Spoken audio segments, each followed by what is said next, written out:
जोहार వైఎస్ఆర్ जोहार వైఎస్ఆర్ जोहार వైఎస్ఆర్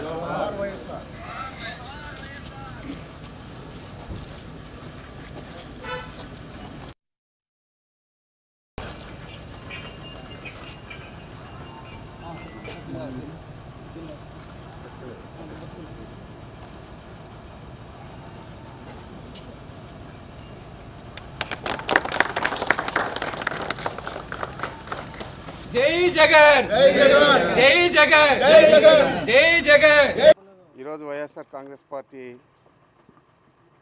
ఆవిర్భావ దినోత్సవం. ఇప్పటికే 14 సంవత్సరాలు పూర్తి చేసుకొని 15వ సంవత్సరంలోకి అడుగిడుతా ఉన్న సందర్భంగా ఈరోజు ప్రతి జిల్లాలోనూ పార్టీ అధ్యక్షులు పతాకావిష్కరణ, వైఎస్ఆర్ కాంగ్రెస్ పార్టీ పతాకావిష్కరణ చేస్తారు. అదేవిధంగా ఎన్నో ఆశలు పెట్టుకొని పెద్ద పెద్ద చదువులకంతా కూడా ఖర్చు లేకుండా ఇంజనీర్లు, డాక్టర్లు, అదేవిధంగా అనేక రకాల ఉన్నత ఉద్యోగాలందరూ కూడా వైఎస్ఆర్ రాజశేఖర రెడ్డి గారు దివంగత ముఖ్యమంత్రి ప్రవేశపెట్టిన ఫీజు రియంబర్స్మెంట్ వల్లే సాధ్యమైంది. మరి ముఖ్యంగా జగన్మోహన్ రెడ్డి గారు వచ్చిన తర్వాత 90% పైన పిల్లలకందరికీ కూడా వర్తింపజేశారు. ప్రైవేట్ స్కూల్లో కానీ, గవర్నమెంట్ పాఠశాలలో కానీ, ఎక్కడైనా కానీ, కాలేజెస్లో కానీ అన్నిటిలో కూడా చేయడం జరిగింది. మరి ఈరోజు ఎన్నో హామీలు ఇచ్చారు చంద్రబాబు నాయుడు. ఆ హామీలకు తగినట్లు ఏది కూడా చేయలేదు. మరీ ముఖ్యంగా ఈరోజు పిల్లలందరూ కూడా కాలేజీలు నిలిపేసి పంట పొలాలలో పని చేసుకునే దానికి వెళ్ళే పరిస్థితి ఏర్పడింది.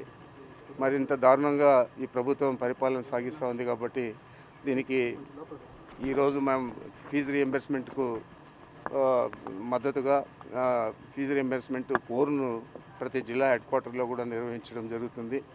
ఈరోజు చిత్తూరు జిల్లాలో నేను కూడా రీజనల్ కోఆర్డినేటర్గా చిత్తూరు జిల్లా హెడ్ క్వార్టర్లో పాల్గొనడం జరుగుతూ ఉంది. మరి ఇంత దారుణమైన పరిస్థితులు విద్యార్థులందరికీ కూడా రావడం అనేది, మరీ ముఖ్యంగా యువకులకంతా కూడా దాదాపు 3,000 రూపాయలు నెల ఇస్తా అన్నాడు. ఇప్పటికే 10 నెలలు పూర్తయింది. 10 నెలల్లో 30,000 ఒక పిల్లవాడికి అప్పు పడాడు. మరి ఈ విధంగా ఆయన చెప్పిన ఏవి కూడా చేయకుండా అరాకొర పెన్షన్లు మాత్రం ఇవ్వడం జరుగుతూ ఉంది. దాంట్లో కూడా ఇప్పటికే 5 లక్షల దగ్గర తీసేయడం జరిగింది. మరి ఇంత దారుణమైన పరిపాలన గతంలో మనం ఎప్పుడు కూడా చూడలేదు. 100 అబద్ధాలు చెప్పి కనీసం ఒక అబద్ధాన్ని కూడా నిజం చేసే పరిస్థితి ఈ ప్రభుత్వానికి, మరీ ముఖ్యంగా చంద్రబాబు నాయుడుకి లేదనే దానికి మనమందరూ కూడా ఈ చూస్తూ ఉన్నాం. పరిస్థితులన్నీ కూడా వ్యాపారస్తులు కానీ, గ్రామాలలో మహిళలు కానీ అందరూ కూడా ఈరోజు చాలా ఇబ్బందులకు గురయ్యారు. మరీ ముఖ్యంగా మహిళా సంఘాల వాళ్ళ అకౌంట్లన్నీ కూడా దాదాపు ఇప్పటికే 50% పైన నిర్వీర్యమైపోయాయి. మరి ఇలాంటి పరిస్థితులన్నీ కూడా మనం గమనిస్తూ ఉన్నాం. ఆ రోజేమో పెద్ద పెద్ద కోరికలు చెప్పాడు, అందరినీ కూడా మోసం చేసి ఓట్లు వేసుకున్నాడు. మరి ఈరోజు కేవలం ప్రభుత్వం ఒక కక్ష సాధింపు కోసం పనిచేస్తూ ఉంది తప్ప మనం సమర్థవంతమైన పాలన ఇవ్వాలా అనే ఆలోచన చేయకుండా చంద్రబాబు నాయుడు చేస్తూ ఉన్నాడు. దీని పర్యవసానం రాబోయే 5 సంవత్సరాల్లో కూడా మనం చవి చూడాల్సి వస్తుంది. మరి ఇంకా 4 సంవత్సరాలు ఈ పరిపాలన కొనసాగుతుంది.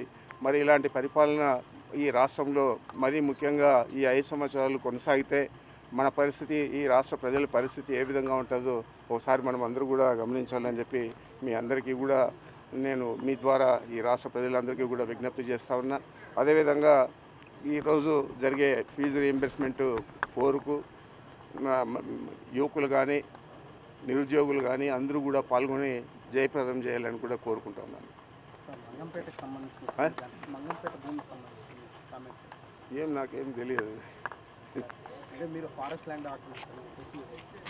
మేమేం ఫారెస్ట్ మంగళంపేట మేము అది ఇప్పుడైనా కానీ సిద్ధంగా ఉన్నాము. జాయింట్ ఇన్స్పెక్షన్కి వస్తే, జాయింట్ సర్వే చేస్తే అది నిజమో అబద్ధమో తేలుతుంది. అదే పనిగా పని కట్టుకొని ఈనాడు పత్రిక అన్ని అబద్ధాలన్నీ రాస్తూ ఉంది.